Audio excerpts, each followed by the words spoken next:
Hello friends, চলো আজকের video শুরু করছি হচ্ছে কালেকটিভ নাউন দিয়ে। এর আগের ভিডিওতে প্রপার নাউন ও কমন নাউন সম্পর্কে বলেছি। আজকের ভিডিও হচ্ছে collective noun.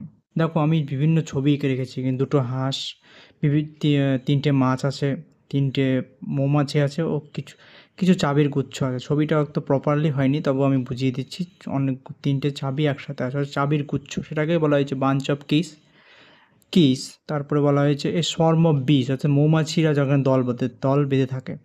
School of fish, অর্থাৎ মাছরা যেখানে সংঘবদ্ধ হয়ে আছে বা দলবদ্ধ হয়ে আছে, শ্রেণীবদ্ধ হয়ে আছে একসাথে। অনেকটি মাছ একসাথে আছে দলবদ্ধভাবে। দুটো হাঁস, যেখানে দুটো হাঁস একসাথে আছে বা এরও বেশি হাঁস হয়, দুটোর হাঁসেরই ছবি এঁকেছি। হয়তো একটার বেশি বা যেখানে সব একসাথে দলবদ্ধ হয়ে থাকবে। তো সেটাকে ইংরেজিতে কী বলে? এ ক্যাগেল অফ গিস। একসাথে মাছ যখন থাকে তখন সেটা এ স্কুল অফ ফিশ। মৌমাছিরা যখন একসাথে দলবদ্ধ হয়ে থাকে তখন সেটা হলো সোয়ার্ম অফ বিস।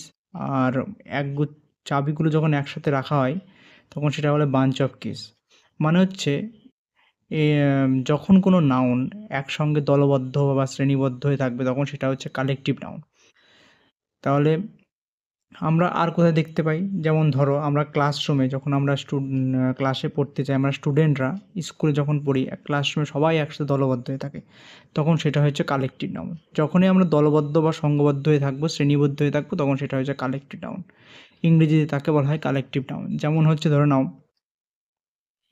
An army, a gang of thieves, a herd of cattle, গবাদি পশু। যেমন দেখবে মাঠে ঘাটে অনেক গবাদি পশু, মানে গরু ভেড়া সব একসাথে চড়ে বেড়ায়, তখন তারা কিন্তু একসাথে দলবদ্ধভাবে থাকে। তাই আজকের ভিডিওতে কালেকটিভ নাউন বললাম। নেক্সট ভিডিওতে আমি আরও দুটো নাউন, যেমন ম্যাটেরিয়াল নাউন ও অ্যাবস্ট্রাক্ট নাউন সম্পর্কে বলবো। ভালো লাগলে অবশ্যই লাইক করবে। Thank you.